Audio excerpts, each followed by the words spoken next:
नमस्कार, स्वागत है आप सभी का। आपके साथ मैं हूं अपर्णा मौजम। क्या फिर से पंचायत प्रतिनिधि बनेंगे ठेकेदार? क्या पंचायती राज अधिनियम 2016 में संशोधन किया जाएगा?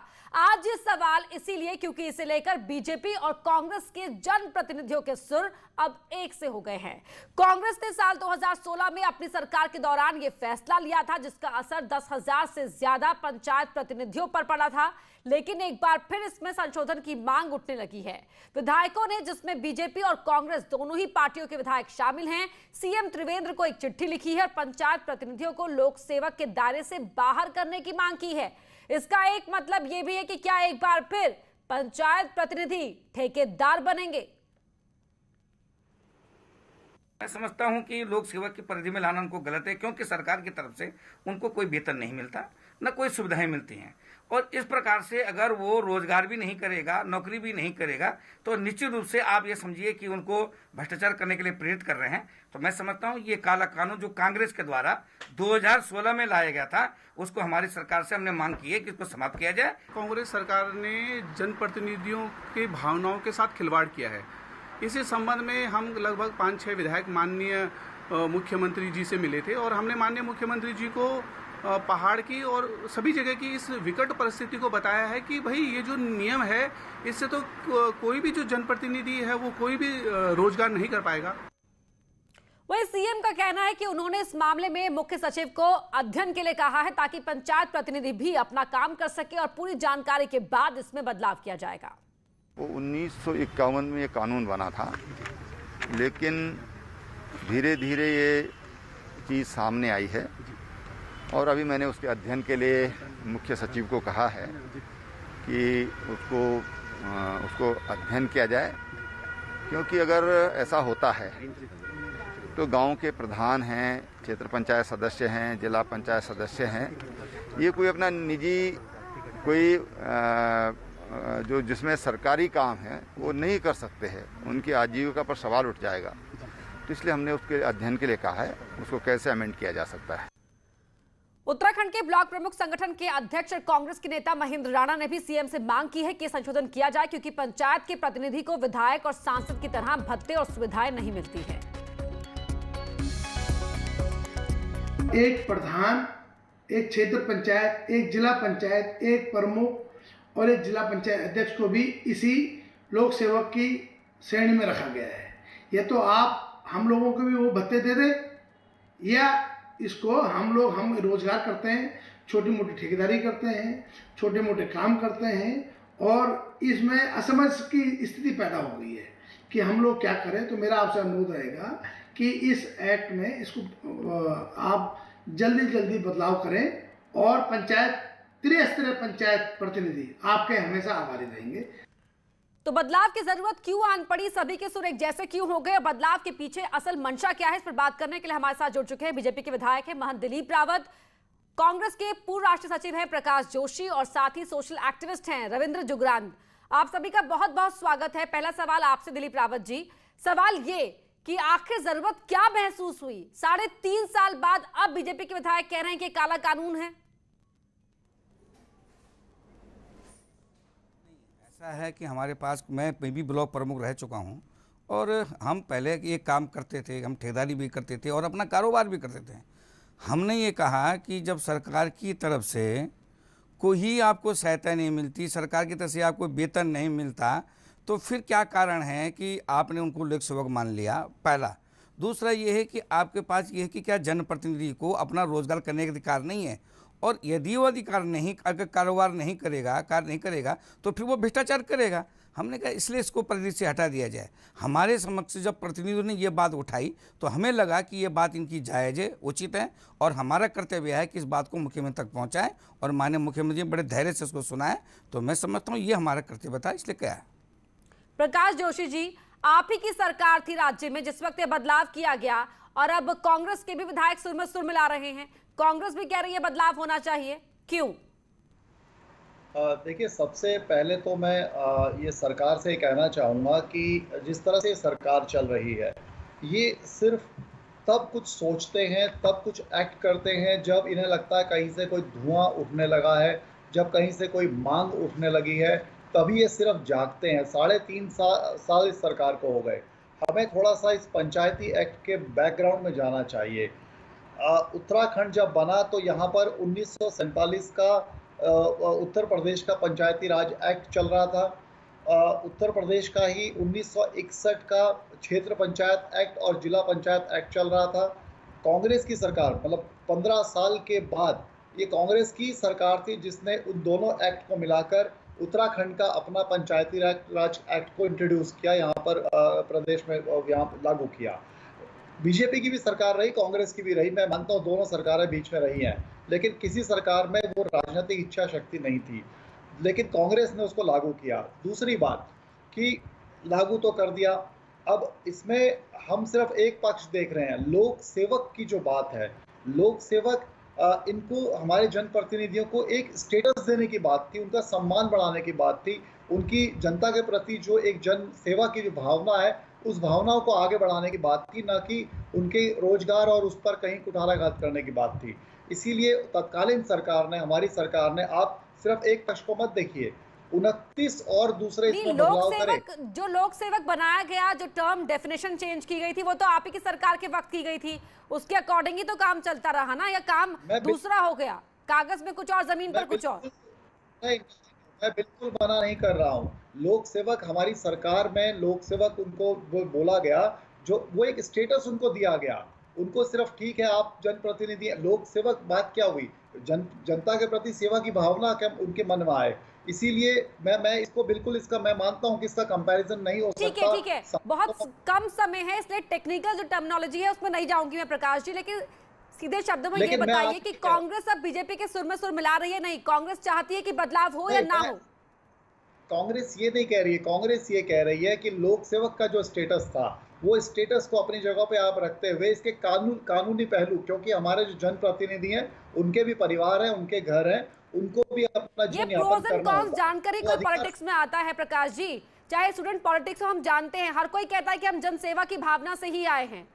आर्थिक अड़चने तो तब भी आती हैं सामने, आगे भी आती रहेंगी, चाहे एमपी एमएलए कोई बन जाए। मैं आगे बढ़ती हूँ, रविंद्र जुगरान जी हमारे साथ जुड़े हुए हैं। रविंद्र जी, आप क्या कहेंगे, ये बदलाव की जरूरत क्यों महसूस हो रही है इस वक्त?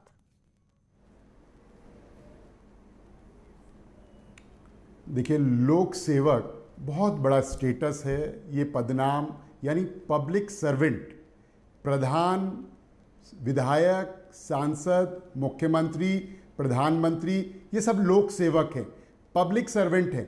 देखिए, एक ग्राम प्रधान, एक बीडीसी को, एक ब्लॉक प्रमुख को जो है, हमने वही पदनाम दिया जो प्रधानमंत्री को देते हैं। देश के सबसे बड़े लोक सेवक, राज्य में मुख्यमंत्री, नीचे विधायक, सांसद और फिर ग्राम प्रधान, बीडीसी, जिला पंचायत, ये तो बहुत बड़ा सम्मान है। अब अगर लोक सेवक ही ठेकेदारी करने लग जाएंगे तो कामों की मॉनिटरिंग कौन करेगा कि काला हो रहा है, नीला हो रहा है या पीला हो रहा है? तो हमको अगर रोजगार चाहिए लोक सेवकों को, तो वो लीडर्स हैं, वो नेतृत्वकारी लोग हैं, उनको जो इस राज्य की भौगोलिक परिस्थिति के अनुरूप पशुपालन, दुग्ध उत्पादन, जड़ी बूटी उत्पादन, कृषि, वानिकी, उद्यानिकी, मत्स्य पालन, पोल्ट्री, टूरिज्म, कुटीर उद्योग, स्थानीय उत्पाद से बनने वाली दुनिया भर की चीज़ें जो मध्य हिमालय, उत्तराखंड देवभूमि में हजारों वर्षों से उत्पन्न हो रही हैं, और आज से 40 साल 30 साल पहले भी लोग उनसे अपना जीविकोपार्जन करके अपने परिवार भी पालते थे और अच्छी आय भी कमाते थे। तो यहाँ दुर्भाग्य यही तो है कि हम शुरू से कहते आए हैं कि इस राज्य के अंदर अधिकांश विधायिका में वो लोग गए, यानी विधायक बने, सांसद बने, मंत्री बने, या तो जो फॉरेस्ट के ठेकेदार रहे, या वो सड़क के ठेकेदार रहे, या पुल के ठेकेदार रहे। भाई, ठेकेदार तो दो काम करता है ना। हम तो बहुत तेजी के उत्तर प्रदेश के जमाने से देख रहे हैं, और उत्तराखंड में तो बहुत बढ़ गया, कमीशन देना और कमीशन लेना।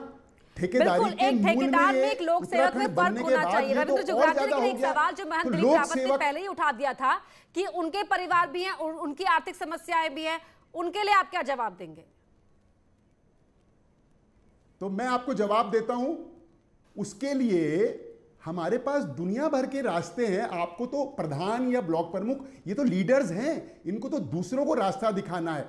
पशुपालन, खेती, वानिकी, उद्यानिकी, जड़ी बूटी, हर्बल मेडिसिन, टूरिज्म, इतने सेक्टर्स हैं। फल पट्टी, फलों का उत्पादन, मत्स्य पालन, मुर्गी पालन, गाय भैंस पालन, ऐसे सेक्टर्स हैं जो पहाड़ की आत्मा से जुड़े हुए भी हैं और वो करके आप दूसरों को राह भी दिखा सकते हैं। ठेकेदारी पर ही क्यों बात सुई जो है अटकी हुई है? दिलीप रावत जी,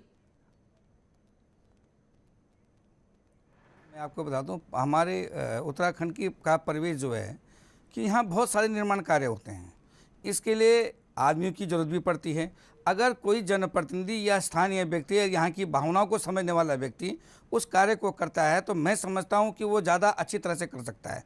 और जनप्रतिनिधियों के ऊपर तो एक दबाव भी होता है कि हमने अच्छा काम करके सारे यहाँ ये भी देखने को पहाड़ों को खोखला करने का काम कर रहे, निर्माण कार्य जितना हो रहा है पहाड़ के अंदर, पहाड़ बचे ही कहाँ हैं हम? नहीं नहीं, ये मतलब खोखला मैं समझा नहीं बात आपकी। किस तरह से हो रहे हैं खोखले? जिस तरह से आपने कहा कि कंस्ट्रक्शन के काम में जरूरत होती है, आपने वो बात कही, लेकिन किस तरह से कंस्ट्रक्शन पहाड़ों के अंदर घुस चुका है पूरे तरीके से, वो तो नुकसानदायक है ही ना पहाड़ के लिए। नहीं, पहाड़ देखो तो साइंटिफिक तरीके से होता है। अगर सड़क भी कट रही है तो उसके लिए पहले भूगर्भ रिपोर्ट आती है, वो सारी चीज़ें होती हैं। ऐसा है, उसके लिए तो वैज्ञानिक परख भी होती है, वैज्ञानिक तथ्य रखे सामने ही उनमें कार्य किया जाता है। मेरा कहना यह है कि अगर कोई जनप्रतिनिधि, या तो आप उसको सहायता दीजिए या उसको आप वेतन दीजिए, तब वो काम करेगा। नहीं तो निश्चित रूप से है, क्योंकि पहाड़ों में हमारे काम करने के स्रोत बहुत कम हैं। और मैं समझता हूँ कि आपने पूर्वाग्रह ये क्यों बना लिया कि कोई जनप्रतिनिधि अगर काम करेगा तो वो भ्रष्टाचार करेगा? क्या जनप्रतिनिधि जवाब जनता के प्रति जवाबदेह नहीं है? और लोकतंत्र में अगर आप जनप्रतिनिधि पे प्रश्न चिन्ह उठाओगे तो आप उनको चुनने वालों पर प्रश्न चिन्ह उठाओगे, जिन लोगों ने उनको चुना है। ये चीजें तो लोगों के सामने रखी जाएंगी भाई कि जनप्रतिनिधि ये काम कर सकता है कि नहीं कर सकता। अगर वो गलत आदमी लगता है तो नहीं चुनेंगे। अगर जो ग्राम प्रधान हो वही ठेका लेकर काम भी करवा रहा हो, कितने उसके खिलाफ आवाज बुलंद कर पाएंगे? क्योंकि वही काम भी देगा आगे लोगों को। नहीं नहीं, आपने हमारा ज्ञापन पढ़ा नहीं। हमने उसमें क्या लिखा? हमने कहा कि जो व्यक्ति प्रधान है, क्षेत्र पंचायत है या जिला पंचायत है, वो अपने निर्वाचन क्षेत्र से बाहर कर ले, लेकिन अपने निर्वाचन क्षेत्र में नहीं करेगा। आप हमारा ज्ञापन पढ़िए भाई, उससे बाहर तो उसको अधिकार होना चाहिए काम करने का। हमने ये चीज़ दी है उसमें। और क्योंकि सारे प्रधान लोगों का, अब हम इतने लोगों को बुरा नहीं कह सकते। कितनी संख्या है हमारी प्रधानों की, कितने हमारे प्रमुख है, कितने जिला पंचायत सदस्य हैं, पहले भी रहे होंगे, आगे भी रहेंगे। इतने लोगों का अधिकार को हम समाप्त नहीं कर सकते और ये जायज भी नहीं है। और ये मैं समझता हूं कर पाए इसकी उसे छूट मिलनी चाहिए, आप ये कह रहे हैं दिलीप रावत जी? हाँ हाँ, वो बिल्कुल ज्ञापन में लिखा है कि अपने निर्वाचन क्षेत्र में, अगर जिला पंचायत तो अपने जिले में नहीं करेगा, ब्लॉक है तो अपने ब्लॉक में नहीं करेगा, और अगर ग्राम प्रधान है तो अपने ग्राम सभा में नहीं करेगा। ये हमने उसमें दिया है। जो ऑप्शंस यहाँ पर रविंद्र जुगरान जी ने बताए हैं कि वो ये काम कर सकता है, पशुपालन कर सकता है, मत्स्य काम कर सकता है, उन कामों में करने में क्या एतराज है?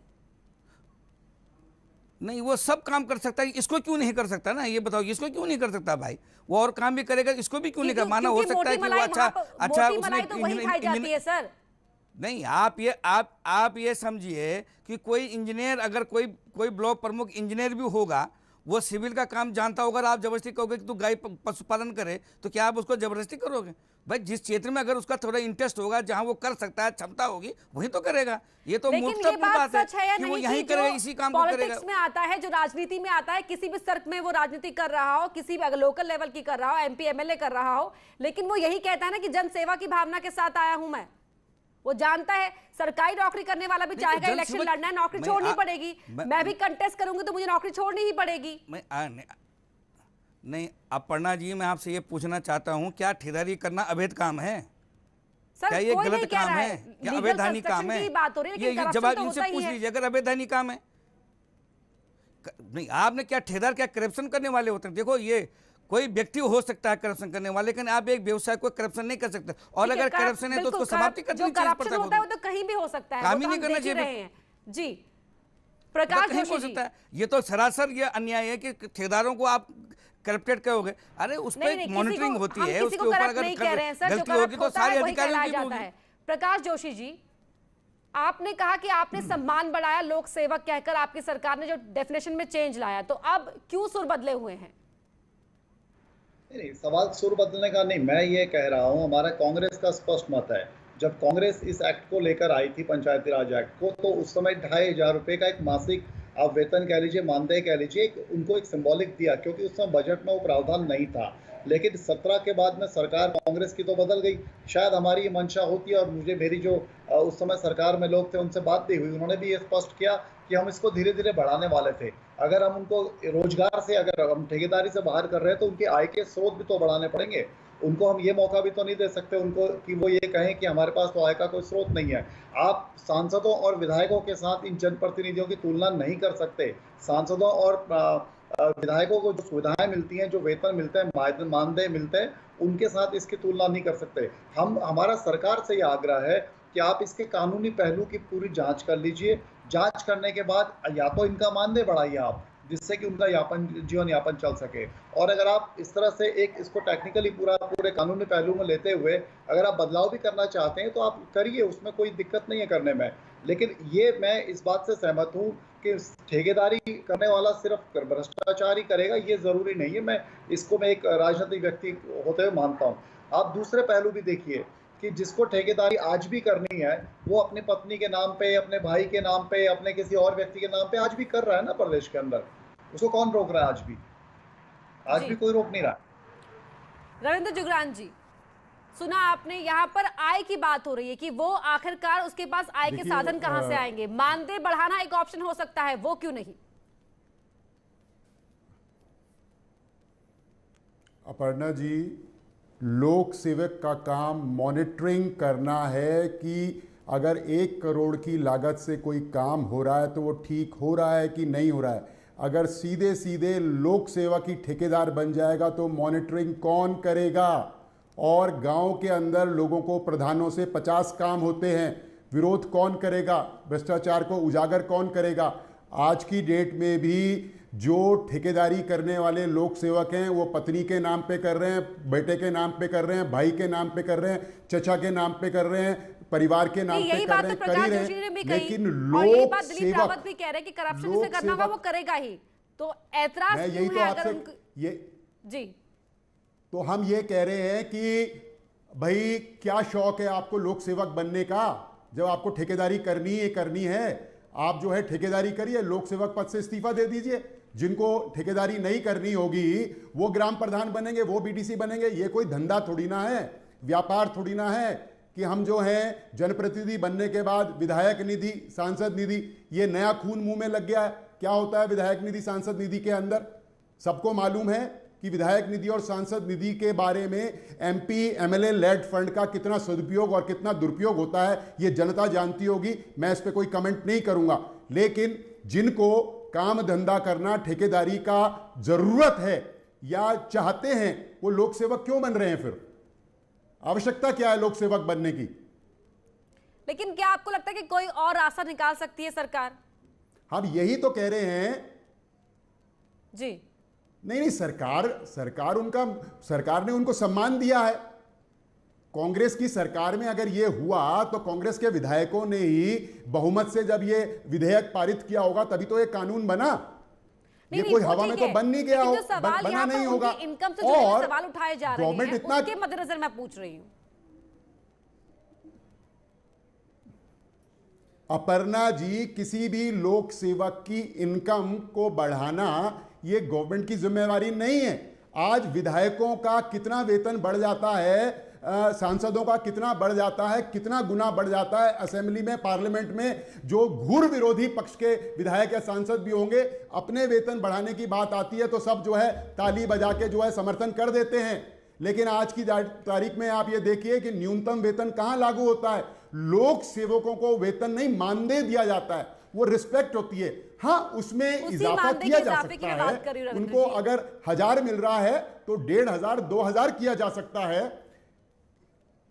तो उसको डबल किया जा सकता है, उसमें कोई दो राय नहीं है। उनको सुविधा हो आने जाने में, कहीं बस से जाना है, गाड़ी से जाना है, दूर जाना है, बैठकों में जाना है, तो उसमें इजाफा किया जा सकता है। लेकिन यह कोई कंडीशन नहीं होनी चाहिए कि जिसको जो लोक सेवक है वो कॉन्ट्रैक्टर भी होगा। बिल्कुल, अरे लोक भाई, जिसको सेवा का कॉन्ट्रैक्टरी मतलब ये ठेकेदारी है कि करनी आप लोक बिना सेवक बनी किसी क्यों रहा है भावना फिर? के, बिना किसी विचार के आपकी नियत में सिर्फ लोक सेवा हो, यानी कि लोगों की सेवा हो। बहुत शुक्रिया आप सभी का अपना कीमती समय हमें देने के लिए। और यहाँ पर बड़ा सवाल यह है कि अब सरकार की ओर से कह दिया गया है कि जो चिट्ठी विधायकों की ओर से लिखी गई है उसे मुख्य सचिव को दे दिया गया है अध्ययन करने के लिए, उसके बाद इस पर आगे का फैसला लिया जाएगा। फिलहाल वक्त